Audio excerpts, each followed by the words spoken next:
And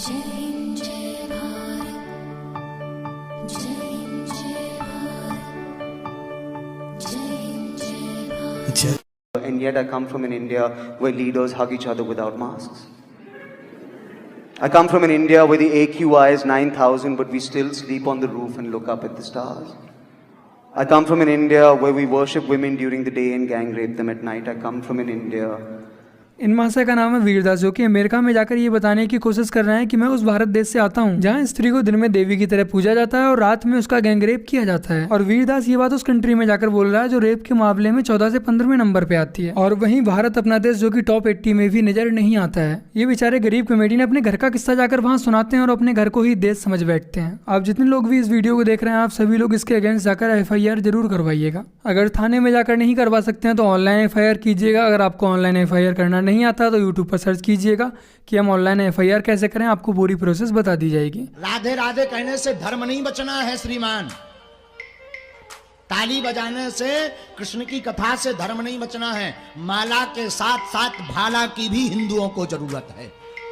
ये हम बोल रहे हैं, इसलिए बोल रहे हैं क्योंकि हमें धर्म के खिलाफ एक अक्षर भी पसंद नहीं है। हम उस सनातन धर्म के गुरु परंपरा के हैं जिसमें एकलव्य जैसे महापुरुष ने अपने गुरु के लिए अंगूठा काट दिया था, और कोई गुरु अगर व्यास गद्दी से धर्म को समझाने के लिए अगर ऐसे तीक्ष्ण शब्दों को बोले तो वो तुम्हारे लिए आशीर्वाद है, अपितु श्राप नहीं है। सनातन की बात नहीं चलेगी अगर आप हम अभी नहीं बोलेंगे, नहीं चलेंगे तो कल कथाएं नहीं होगी। सुंदर कांड के लिए भी आपको परमिशन लेनी पड़ेगी शासन से, किसी ना किसी को तो बोलना पड़ेगा। लेकिन हम कन्हैया से हमेशा कहते, ठाकुर व्यासपीठ से वही बुलवाना जिससे सनातन धर्म का कल्याण हो। आपकी स्क्रीन पे चल रही है, ये आस्था है, ये कोई थूक नहीं रहे चमचों पे, ये बर्तनों को कोई छूट नहीं रहे। अरे आपकी आस्था के चक्कर में मैं क्यों खाऊं? जो अभी प्रोफेसर मान गए, ये मान गए, मान गए, ये बहुत बड़ी चीज है। ये मौलाना आजादी आपका भी एक रेस्टोरेंट है ऐसा, आपका भी एक ऐसा ढाबा चल रहा है जिसमें आप थूक कर खिलाते हैं। ये देखिए आप थूक नहीं रहे, ये इनका मौलाना आजादी ने माना है, ये इनका भी एक चल रहा है ऐसा ढाबा जिसमें ये थूक थूक कर खिलवा रहे होंगे वहां पर। बिल्कुल गलत है। अभी आपने कहा हमारा रिवाज है, हमारी आस्था है। अभी आपने बोला हमारी आस्था है, काम लीजिए। अभी आपने बोला हमारी आस्था है। बम्बई की तस्वीर चला रहा हूँ, ये बहुत खतरनाक है। वो बर्तन को मुझे लग रहा था, नहीं आज जब मैं डिबेट के लिए आ रहा था मुझे लग रहा था कि इसका धर्म से कोई लेना देना नहीं है, लेकिन मौलाना आजादी ने मुझे गलत साबित किया ये बताकर कि ये इनकी आस्था है। थूकना, रोटी में थूकना, बिरयानी में थूकना, चावल में थूकना, पानी में थूकना। उससे पूछिए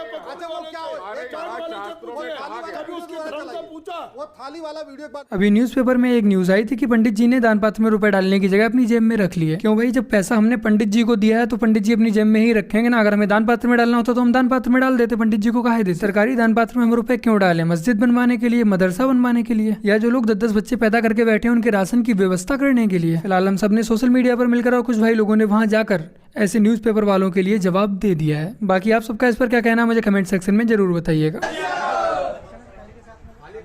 अब इस थाली में जो भी हम दक्षिणा रख रहे हैं वो हम सरकार के दान पत्र में डालने के लिए नहीं, ताकि वो मदरसों का अनुदान दे, मस्जिदों का अनुदान दे। ये हमारे पुजारी जी के लिए है व्यक्तिगत रूप से।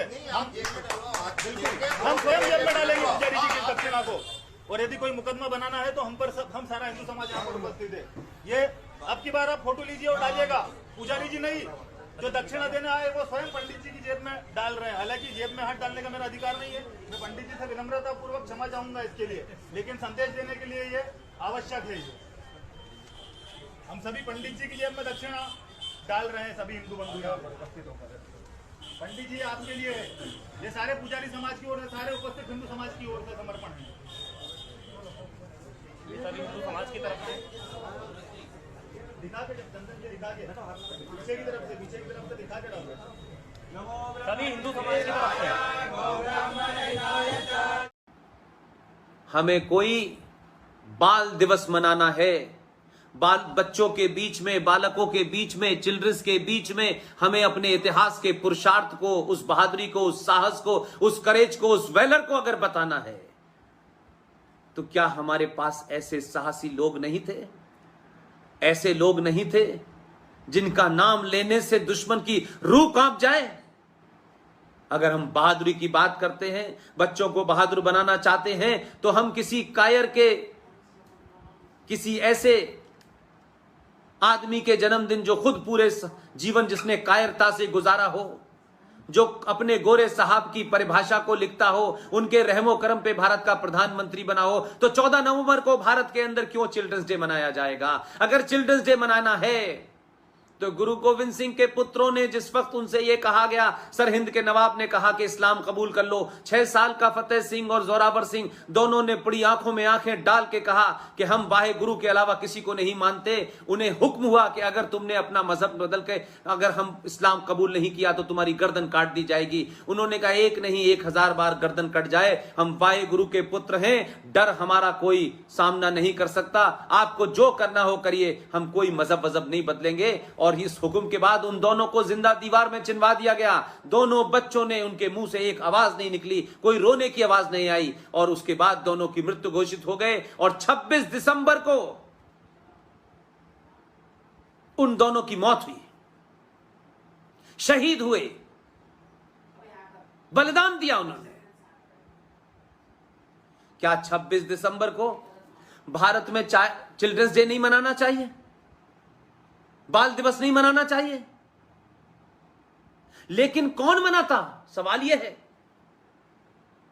क्योंकि अगर इस देश के बच्चों को यह बताया जाता कि तलवार की जोर पर एक मजहब आया था, उस मजहब के राजा बादशाह आए थे, उन्होंने गुरुद्वारे तोड़े, मंदिर तोड़े, लूटा,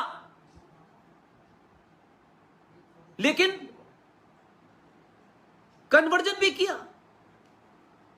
तलवार के जोर पे किया, तो हमारे आज के बच्चे भ्रमित नहीं होते।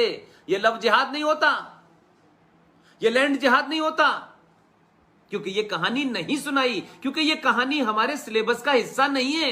सिलेबस का हिस्सा है चाचा नेहरू। किसके चाचा थे, किसने उन्हें चाचा बनाया?